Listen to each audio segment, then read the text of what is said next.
Assalamu alaikum wa rahmatullahi wa barakatuh. Dear brothers and sisters, how are you all? Welcome back once again for a very short dars about Zaid ibn Thabit radiyallahu ta'ala. Today's dars is going to be very short. I'm going to go right into it.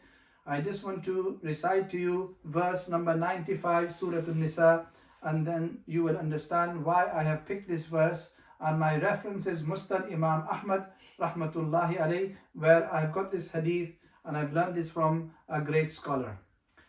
أعوذ بالله من الشيطان الرجيم بسم الله الرحمن الرحيم لا يستوي القائدون من المؤمنين غير أولي الضرر والمجاهدون في سبيل الله بأموالهم وأنفسهم فضل الله المجاهدين بأموالهم وأنفسهم على القائدين درجة وكلا وعد الله الحسنى وفضل الله المجاهدين على القائدين أجرا عظيما صدق الله العظيم.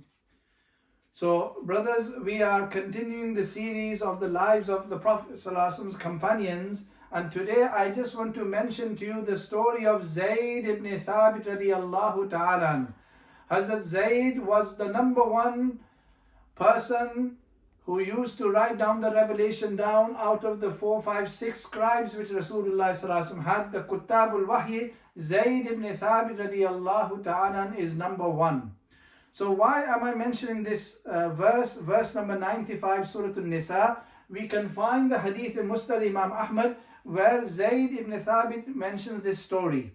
The story goes like this. Rasulullah called Zaid ibn Thabit radiyallahu ta'ala, and he was with Zaid radiyallahu ta'ala when this verse came down.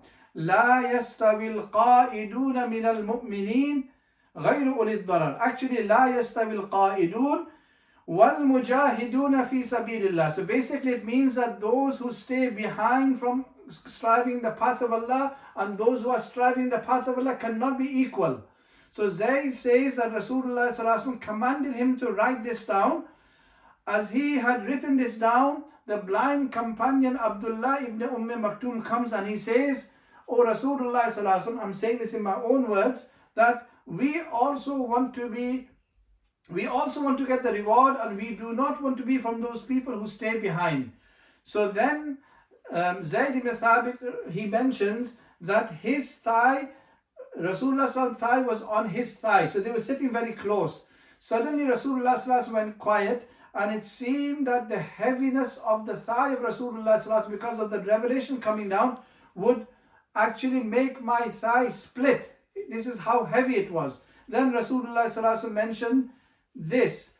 غَيْرُ مِنَ الْمُؤْمِنِينَ غَيْرُ أُولِي الضَّرَرِ. So these words, 1, 2, 3, 4, 5 words was the new revelation where it says that those people who stay behind from the path of Allah and those who go out in the path of Allah cannot be equal except for those who have an excuse, those who are blind, those who are disabled, those who are lame. There is no blame on them.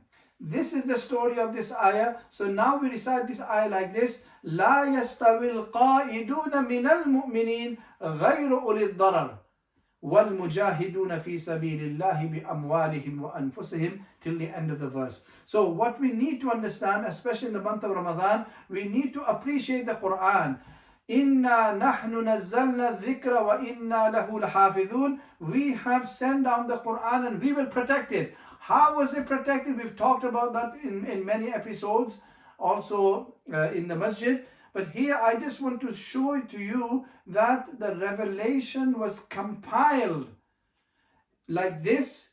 Of course, in the lifetime of Rasulullah, it was not in a book form, but it was in memory and it was in parchments written with the Sahaba Ikram. So I will stop here, inshallah. I make a dua that Allah subhanahu wa ta'ala accepts our fasting and your fasting. And we pray for the people of Gaza, inshallah. And may Allah subhanahu wa ta'ala accept this. Assalamu alaikum wa rahmatullahi wa barakatuh.